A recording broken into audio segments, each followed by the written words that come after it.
Hello नमस्कार साथियों, आप सभी को टारगेट विथ नित्यम के इस चैनल पर दिल से स्वागत है। जैसे में आपको लगातार पता चल रहा है कि इस चैनल से जीके जीएस का सीरीज दिया जाता है जो सभी परीक्षाओं के लिए महत्वपूर्ण होगा। जैसे में आप बिहार पुलिस की तैयारी कर रहे हो, चाहे बिहार दरोगा की कर रहे हो, या बीपीएससी की कर रहे हो, या बीपीएससी शिक्षक भर्ती की कर रहे हो, या फिर बिहार पुलिस या Bihar SSC, SSC, MTS, railway, banking या डिफेंस एग्जाम, या फिर वे तमाम परीक्षाएं जिसमें जीके जीएस का सवाल बनता है, उन सभी परीक्षाओं के लिए वीडियो महत्वपूर्ण होगा। क्योंकि यहाँ पे जो भी सवाल कराए जाते हैं वे सभी पीवाईक्यूज रहते हैं, यानी प्रीवियस ईयर पर आधारित प्रश्न रहते हैं, और साथ में जो उसके साथ ऑप्शन रहता है उस ऑप्शन का भी तमाम डिस्कशन कराया जाता है, जिससे आपके परीक्षा में एक भी सवाल छूटे ना और आप पेपर की खोपड़ी में आप छेद करके आए। तो चलिए, सवालों से शुरुआत करने से पहले हम एक मोटिवेशनल लाइन से शुरुआत करेंगे कि हो चुका आगाज रण का, अब युग बदलने की तैयारी है, और जीत उसी का होगा जिसका संघर्ष से मैदान जारी है। ठीक है, जो संघर्ष कर रहा है, जो हार्ड वर्क कर रहा है, उसको सफलता निश्चित मिलेगा ही मिलेगा, और जो हकदार है उस सफलता का उसे ही मिलेगा। और आप सबों को मंजिल को उसकी औकात दिखानी ही पड़ेगी, जब तक नहीं दिखाएगा नहीं हो पाएगा। ठीक है, तो चलिए, सबसे पहला सवाल आपको स्क्रीन पे नजर आ रहा है। सबसे पहला सवाल बोलता है कि किस विटामिन की कमी से अत्यधिक रक्तस्राव होता है। सबसे इंपॉर्टेंट पॉइंट है यहाँ पे ये चीज को कि किस विटामिन की आपके शरीर में कमी हो जाएगा जिससे अत्यधिक रक्तस्राव होगा। यानी ब्लड अगर निकल रहा है कहीं पे, आपका अगर बॉडी में कट गया है तो उस कटने की वजह से जो ब्लड निकल रहा है तो वो लगातार निकलते रहेगा। किस विटामिन की कमी की वजह से? तो विटामिन कोई नहीं, वो विटामिन है के। विटामिन के की वजह से रक्तस्राव जो है, ब्लड क्लॉटिंग जो है, ये नहीं रुकता है। यहाँ कह सकते हैं कि ब्लड क्लॉटिंग नहीं होगा अगर विटामिन के का कमी होगा तो। बाकी विटामिनों की अगर हम लोग चर्चा करें उससे पहले हम बता दें, आप लोग बताइएगा कि विटामिन, ये जो शब्द है, विटामिन शब्द का नामकरण किस वैज्ञानिक ने किया? तो काश्मीर फंक नामक वैज्ञानिक ने विटामिन शब्द को दिया। साथ में विटामिन शब्द का काश्मीर फंक नामक वैज्ञानिक द्वारा कब खोज किया गया? तो 1912 में खोज किया गया था। 1912 में फंक वैज्ञानिक के द्वारा विटामिन की खोज किया गया। और आपको बता दें कि 1912 में एक हिस्ट्री में महत्वपूर्ण घटना घटती है। भारत की राजधानी कलकत्ता से स्थानांतरित कहां पे किया जाता है? दिल्ली में किया जाता है। तो इस बात को भी आपको ध्यान रखना पड़ेगा। यहीं पे वो निर्णय लिया जाता है कि दिल्ली, ये कोलकाता की, ये भारत का राजधानी कलकत्ता से कहां करना चाहिए? दिल्ली में करना चाहिए। ठीक है, बाकी विटामिन डी की बात करें तो उससे पहले आपको बता दें कि विटामिन ए की बात करें तो विटामिन ए का रासायनिक नाम है रेटिनॉल। क्या नाम है? रेटिनॉल। और अगर इसकी कमी होगी या विटामिन ए का, तो आपको एनबी होगा, यानी नाइट ब्लाइंडनेस होगा, रतौंधिया होगा। ठीक है, और इसको अगर आपको पूरा करना है तो गाजर खाइए। क्या खाइए? गाजर। क्योंकि विटामिन ए जो है प्रचुर मात्रा में किसमें पाया जाता है? गाजर में पाया जाता है। विटामिन डी की बात करें तो विटामिन डी का रासायनिक नाम है कैल्सीफेरॉल। क्या नाम है? कैल्सीफेरॉल नाम है, कैल्सीफेरॉल। और विटामिन डी का कमी होगा तो विटामिन डी के कमी की होने की वजह से आपको रिकेट्स हो जाएगा। क्या हो जाएगा? रिकेट्स होगा। और ऑस्टियोमलेशिया, रिकेट्स बच्चा में होगा, ऑस्टियोमलेशिया युवा लोग जो ज्यादा उम्र दराज के उनमें होगा।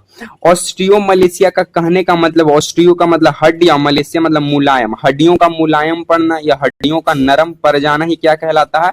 विटामिन डी का कमी होना होता है। और विटामिन डी एक जो है हार्मोनिक विटामिन है, यानी हम कह सकते हैं कि जो विटामिन डी है वो एक प्रकार का हार्मोन भी है। ठीक है, जो कैल्शियम की मात्रा को उत्तेजित करने का काम करता है। तो इस बात को भी आपको ध्यान रखना पड़ेगा। बाकी कुछ और अन्य विटामिनों की यहाँ से आप यहाँ पे नोट कर लीजिएगा। बाकी कुछ और अन्य विटामिनों की हम यहाँ पे चर्चा करते हैं। जैसे में विटामिन B1 का रासायनिक नाम क्या है? ये लीजिए, विटामिन B1 का रासायनिक नाम है थाइमिन। विटामिन B2 का रासायनिक नाम है राइबोफ्लोविन। विटामिन B3 का रासायनिक नाम है नियासिन। विटामिन B5 का रासायनिक नाम है पेंटोथेनिक एसिड। विटामिन B6 का रासायनिक नाम है पैराडॉक्सिन। विटामिन B7 का रासायनिक नाम है बायोटिन। विटामिन B9 का रासायनिक नाम है फॉलिक एसिड। और विटामिन B12 का रासायनिक नाम है साइनाकोबालामिन। और इसी विटामिन B12 के अंदर कोबाल्ट नामक तत्व पाया जाता है। क्या? कोबाल्ट नामक तत्व पाया जाता है। और एक आता है विटामिन सी। विटामिन सी की कमी की वजह से विटामिन सी की कमी की वजह से एस्कॉर्बिक एसिड हो जाएगा और मसूड़े से खून निकलना शुरू हो जाएगा, उसे हम लोग पायरिया भी कह सकते हैं। तो वो जो होता है विटामिन सी की कमी की वजह से आपके शरीर के अंदर होगा, दांतों की वजह, दांतों का झड़ना या फिर दांतों से खून बाहर निकलना, ये सब विटामिन सी की कहीं ना कहीं कमी को दर्शाता है। और विटामिन सी को अगर पूरा करना है तो आपको शरीर में खट्टे चीजों की मात्रा को बढ़ाना पड़ेगा, जीवन शैली में सुधार करना पड़ेगा और रोजमर्रा की दैनिक जिंदगी में आपको खट्टे चीजों का सेवन करना पड़ेगा। इसलिए विटामिन सी और विटामिन सी को हम लोग रोग प्रतिरोधक क्षमता, लड़ने की शक्ति भी हमें कौन प्रदान करती है, तो वो विटामिन सी ही है। इसीलिए कोरोना के टाइम में सबसे ज्यादा विटामिन सी की कैप्सूलों का यूज किया गया था और ये खासकर आपको खट्टे चीजों में प्रचुर मात्रा में मिल जाएगा। बाकी आप लोग कमेंट कर दीजिएगा कि कोबाल्ट जो है किस विटामिन में पाया जाता है। अगर हम लोग नेक्स्ट सवालों की बात करें तो हमारा नेक्स्ट सवाल बन जाता है क्या कि भारतीय संविधान के किस अनुच्छेद के तहत 280 अनुच्छेद के तहत किसकी गठन की गई है। तब भारतीय संविधान के अनुच्छेद 280 के तहत किस संस्था का गठन किया गया है। तो आपको जानकारी के लिए बता दें कि अनुच्छेद 280 के तहत वित्त आयोग की स्थापना की गई है। किसकी स्थापना की गई है? वित्त आयोग की स्थापना की गई है।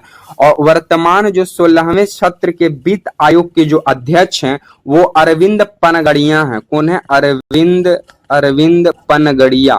अरविंद पनगड़िया हैं और ये 16वें सत्र के हैं वित्त आयोग के अध्यक्ष अरविंद पनगड़िया। अनुच्छेद 280 में वित्त आयोग की चर्चा है। बाकी हम लोग योजना आयोग की बात करें तो योजना आयोग की स्थापना 15 मार्च 1950 को किया जाता है।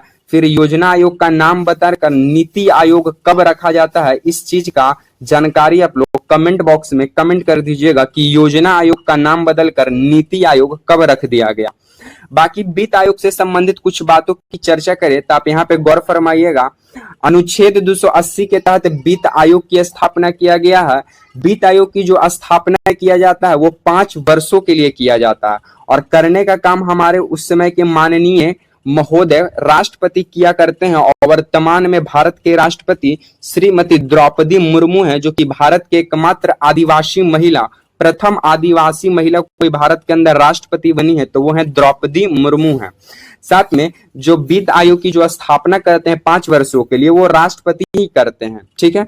और ये जो है एक संवैधानिक निकाय यानी कॉन्स्टिट्यूशनल बॉडी है, ठीक है। उसके बाद अगर और भी इससे हम बातों की चर्चा करें तो इन कुछ इंपॉर्टेंट टर्मों की बात भी याद कर लीजिएगा, क्योंकि यहाँ से डायरेक्ट एसएससी सवाल बनाता है कि 14वें वित्त आयोग के अध्यक्ष कौन थे। तो वी रेड्डी हुआ करते थे 14वें वित्त आयोग के अध्यक्ष। 15वें वित्त आयोग के अध्यक्ष नंद किशोर सिंह हुआ करते थे और 16वें अभी प्रेजेंट में चल रहा और 16वें के बता दिए कि ए से अरविंद और पी से पनगड़िया है, एपी है, अरविंद पनगड़िया है। बाकी भारत में वित्त आयोग की जो स्थापना हुआ था वो 1951 में हुआ था और वित्त आयोग के पहले अध्यक्ष बने थे केसी नियोगी। तो इस तमाम बातों को आपको ध्यान में रखना पड़ेगा वित्त आयोग से संबंधित। उसके बाद बताएगा कि अनुच्छेद 76 के तहत किस चीज का गठन किया गया। इसका आंसर कमेंट बॉक्स में कमेंट कर दीजिएगा कि अनुच्छेद 76 के तहत किस चीज का गठन किया जाता है। बाकी तीसरा नंबर सवाल की बात करें तो हमारा तीसरा नंबर सवाल बोलता है कि ज्ञानपीठ पुरस्कार प्राप्त करने वाले प्रथम पुरुष कौन थे। तो आपको बता दें कि ज्ञानपीठ पुरस्कार प्राप्त करने वाले प्रथम पुरुष जो थे वो थे जी शंकर कुरूप। कौन थे? जी शंकर कुरूप। और ज्ञानपीठ जो पुरस्कार दिया जाता है ये साहित्य के क्षेत्र में दिए जाने वाला एक सर्वश्रेष्ठ पुरस्कारों में से एक है। ये किस चीज में दिया जाता है? साहित्य के क्षेत्र में, साहित्य के क्षेत्र में दिया जाता है। और ज्ञानपीठ पुरस्कार जो प्राप्त करते हैं व्यक्ति उन्हें 11 लाख रुपया दिया जाता है। साथ में एक प्रशंसा पत्र दिया जाता है, प्रशंसा पत्र। और साथ में माता सरस्वती का एक कांस्य प्रतिमा दिया जाता है, माता सरस्वती का कांस्य एक प्रतिमा दिया जाता है। और 11 लाख रुपया और प्रशंसा पत्र ज्ञानपीठ पुरस्कार प्राप्त करने वाले व्यक्ति को। बाकी ज्ञानपीठ पुरस्कार प्राप्त करने वाले प्रथम पुरुष थे जी शंकर कुरूप। इस बात को भी आपको ध्यान रखना पड़ेगा।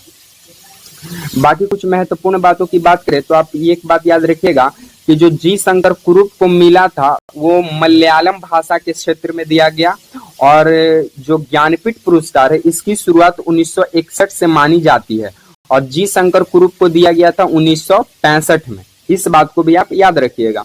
बाकी ज्ञानपीठ पुरस्कार प्राप्त करने वाली पहली महिला थी आशा पूर्णा देवी और प्रथम पुरुष जो हिंदी के क्षेत्र में ज्ञानपीठ पुरस्कार प्राप्त किया है वो है सुमित्रा नंदन पंत और प्रथम महिला जो हिंदी के क्षेत्र में जिन्हें मिला है वो है महादेवी वर्मा।